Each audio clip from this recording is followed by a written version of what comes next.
Welcome. Message from the streets. Today's topic, interesting topic. It's kind of like a hodgepodge, and this topic is based on a few things that we need to talk about.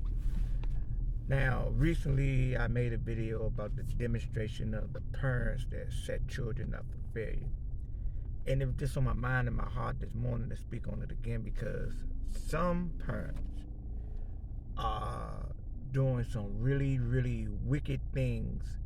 And I don't know if they just unconscious of it. They not aware of the long game. Like when you play chess, you got to look a couple of moves ahead. You out here teaching your children hate.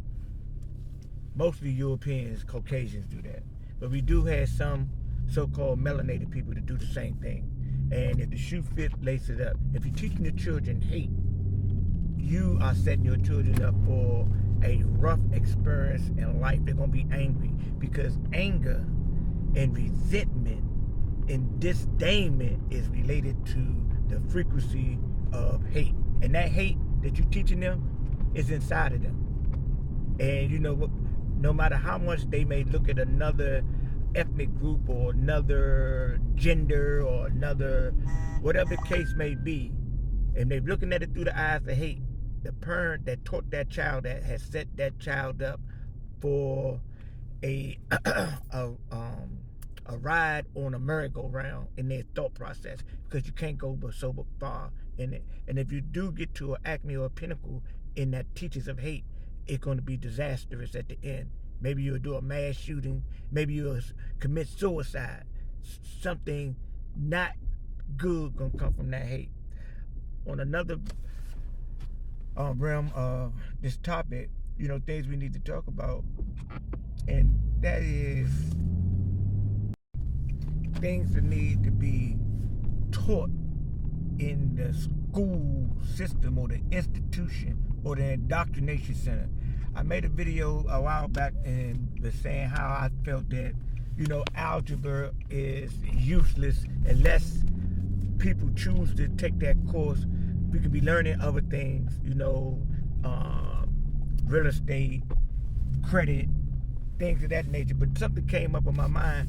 Children of these days and time need a year-long course on substance abuse and the reality of it, because a lot of people don't realize that these same people that we see out on the streets every day in this condition that is being abused by the demons of drugs and alcohol, these people were children one day.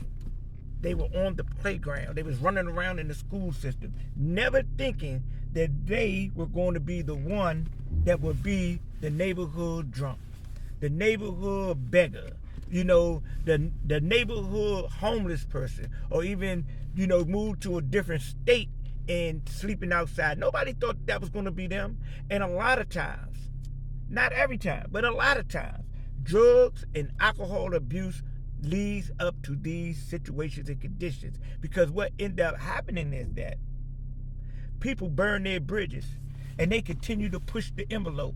And then their families, their friends, the programs that will help them, they give up. They say they can't take it no more. You got to do something for yourself. And the drug abuse, substance abuse class is so much needed because children need to see the ramifications and the possibility of their life if they enter into this subtle culture acceptance of being high all the time. See what I'm saying? You one thing about this, if you look at people when they coming up into junior high school and high school, most people, they got great attention to their appearance. They got the latest shoes, the clothes. This is they can afford it, and they are doing well. And then they move into the next level of operation. And even in high school, they start to fall off, and you start to look at them. And when they falling off, they wearing the same clothes every day. They're not, and this is not because of poverty. It is because of poverty, because the poverty has started in their mind, and they don't care. So children need to know that you can get to different levels, and you can end up in different places because of the choices that you make.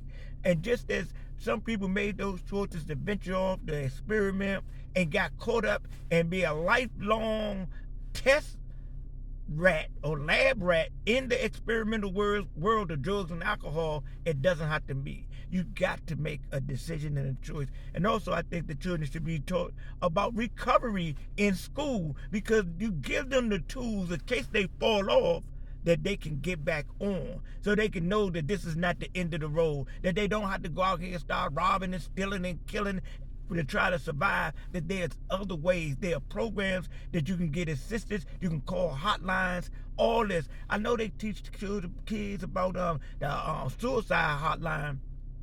Kids need to be educated thoroughly in school. We got to move around and make the adjustment, because the same curriculums that was taught 40, 50 years ago, some of those curriculums are irrelevant to today's destructive behavior that is taking place with these young people. Teach the children about gun violence. I know some people are hesitant about that. You're going to teach them about, same gender sex. Teach them about gun violence. Teach them about the possible into the equation that you would spend the rest of your life in jail. Teach them that you put out there, it can come back and it can come and get you. You shoot somebody can shoot you. This is what children in certain communities need to be taught.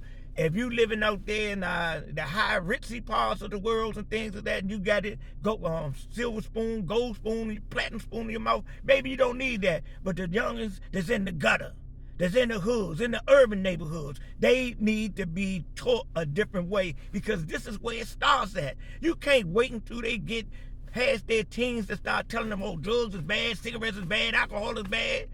In these spots, they need a continuous course to program them, because you're programming them with some BS in these school systems that they're never going to use in life.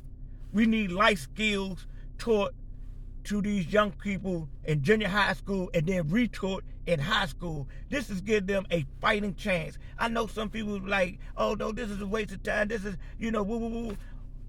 How else is we going to help them? They spend more time in these indoctrination centers than they spend at home.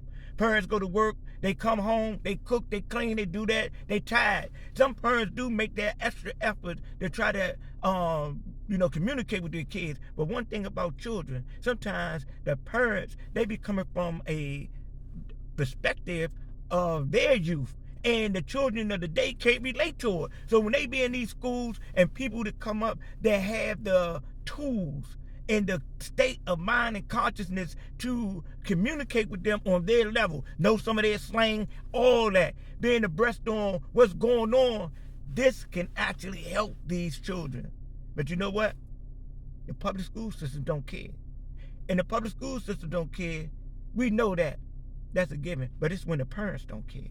It's when the people in the community don't care. It's when the people that have become successful, made it out of the gutters, and don't go back and give back to help those kids that they seen when they grew up that fell off to the wayside. Everybody that's successful knows somebody that is unsuccessful, that is living a tragic lifestyle right now today.